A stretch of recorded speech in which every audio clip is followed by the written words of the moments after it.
দুনিয়ার মানুষ নাকি তাদের কথা শুনে না, গরু নাকি তাদের কথা শুনে। দেখেন কি বলে।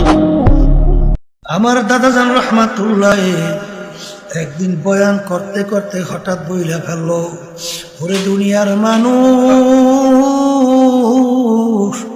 তোমরা আমাদের কথা শুনলা না, কিন্তু গরুকে যদি বলি গরু আমাদের কথা শুনবে। আসান দূরে একটা গরু বান্ধা, দাদাজান রহমাতুল্লাহ হাত উপরে দিকে উঠাইয়া ডাক দিয়া বলে, গরু এদিকে আও। ডাকের সঙ্গে সঙ্গে গরু তার রশি ছিঁড়া দৌড় দিয়ে আসে দাদাজানের সামনে এসে।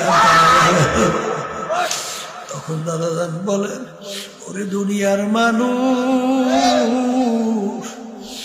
আমাদের কথা শুনলি না, দেখ গরু পর্যন্ত আমাদের কথা মানে। এ দুনিয়াদার এরা আসলে এই সমস্ত মিথ্যা কাহিনী